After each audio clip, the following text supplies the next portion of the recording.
Welcome back to Faith Groups during Lent here at Faith Lutheran as we explore some of the central theological concepts of our Lutheran heritage. This is part of our celebration of the 500th anniversary of the Reformation leading up to next fall. We hope that these studies and then the preaching on Wednesdays, the discussions you've had will help you to appreciate the treasures that are ours through our Lutheran heritage.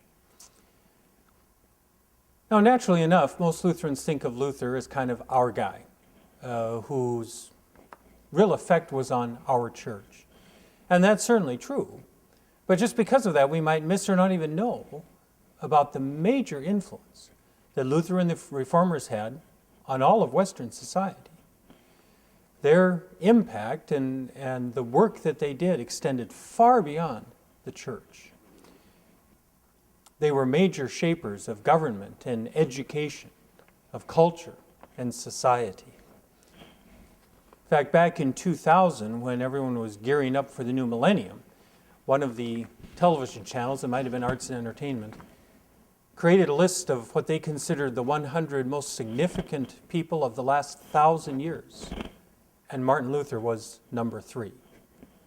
Now, this was no church source. This was a secular channel. And yet they recognized how influential Luther had been in the last millennium.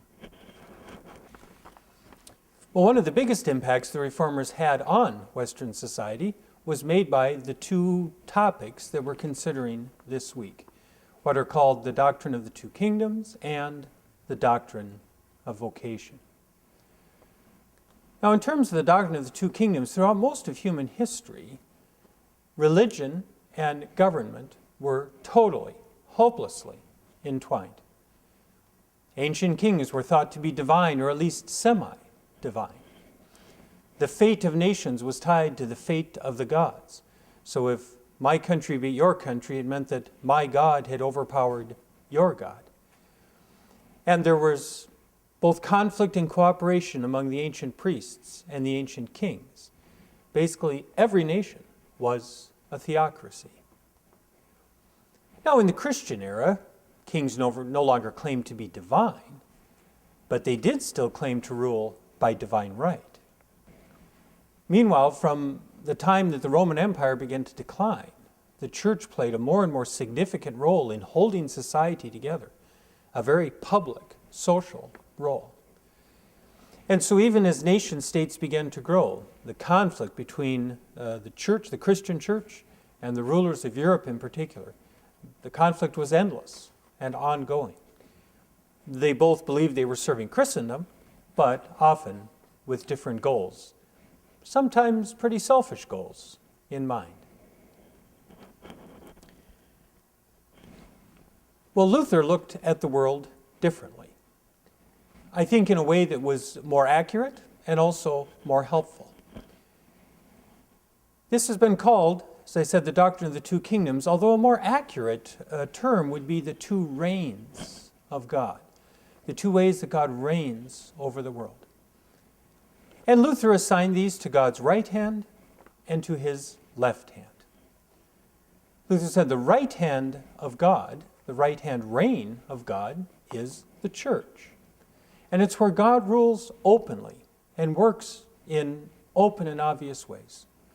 So the focus of the church is to be on the gospel and the sacraments, on the forgiveness of sins and the hope of salvation. But the left-hand kingdom refers to the world. And Luther insisted that God rules there as well, but he rules indirectly through the structures of society. And so marriage and family, communities, organizations, citizenship, and government are all means where God works in a hidden way or indirectly. And yet still God rules the left-hand kingdom. God is still in charge, even there. Well, growing out of this view, for Luther, it was imperative that these two kingdoms, or these two ways that God reigns in the world, be kept separate. Luther railed against the Pope when he acted like any worldly prince, leading armies, conducting diplomacy, acting as if he were simply an earthly ruler. But he equally railed against the princes or earthly rulers when they tried to co-opt or coerce the church for their purposes.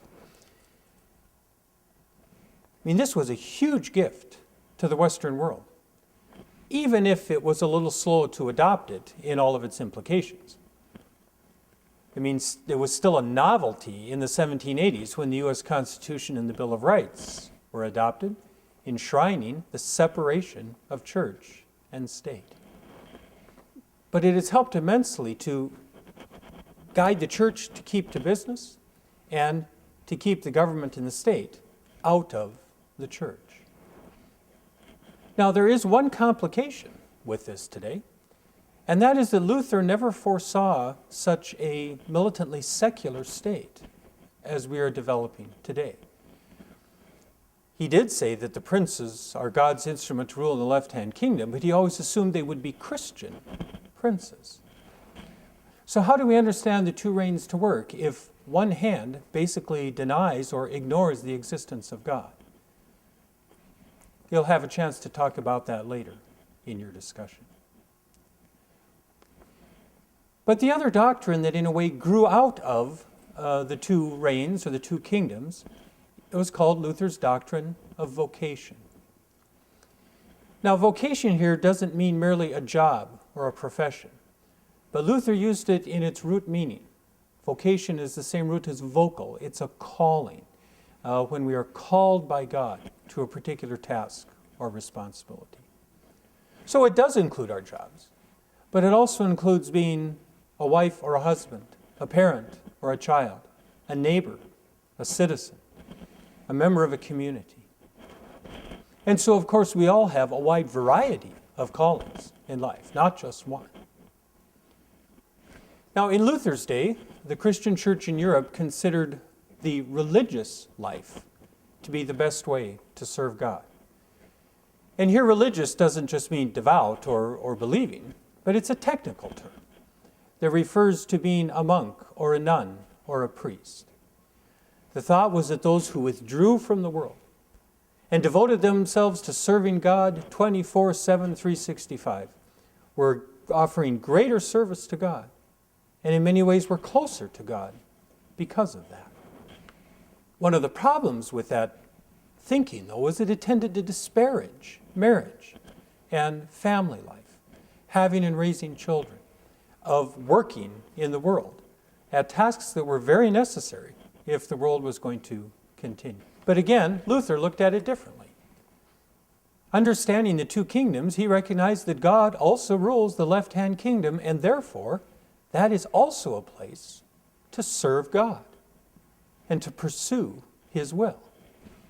In fact, Luther said that to serve God in the midst of the rough and tumble of daily life was probably a better way to serve God than to withdraw into some kind of a secluded community. And that's because life lived in the world, as God made it, involves constant service to others. Whether it is spouses helping one another, or parents taking care of children, or being a neighbor, or simply doing our jobs in such a way that they serve others who need the services we offer. Daily life involves constant serving of others. And so Luther famously said something like, I could not locate the quote, but the housewife who's scrubbing her front step is doing more service to God than all the bishops in Germany. Well, he didn't despise the work of bishops. He just was not willing to say that somehow they were serving God more effectively than a woman who was serving her home and her family. One of my seminary professors once illustrated this in a way that, frankly, I didn't understand at the time, but I understand it a lot better now.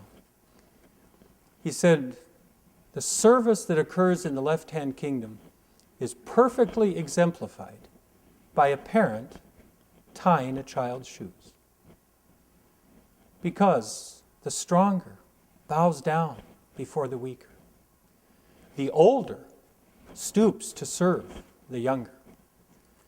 The creator, in a sense, bows down before the created. Humble service is given to the humbler creature, not by demand, but out of love and care and concern.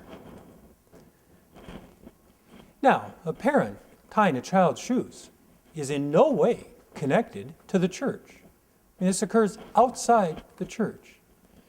And yet how much that relationship between parent and child reminds us of the incarnation and the crucifixion, of how God, our Creator, stooped down to take on our flesh and to serve us even to the point of death. Well, the doctrine of vocation did wonders to restore the dignity of daily life and daily work. Luther upheld God's gift of marriage, which is stated already in Genesis 1 and 2. And he capped that off by his own marriage, which was a remarkable step for one who had been a monk all of his life. It valued the family as a place where faith is formed and where the future leaders of society are shaped. The doctrine of vocation put all work on an even level, so that whatever gifts we have, if we use them faithfully, we are serving God as much as anyone else. I think it's hard to overestimate how influential these two doctrines, the two kingdoms and vocation, have been on Western society. I think it's really hard to imagine how we would experience life differently today in this country without them. And so with these two important insights that God granted to Luther, two kingdoms and vocation, we see a place where the work and the influence of the Lutheran reformers extended far beyond the church, and in fact had a major shaping influence on all of society.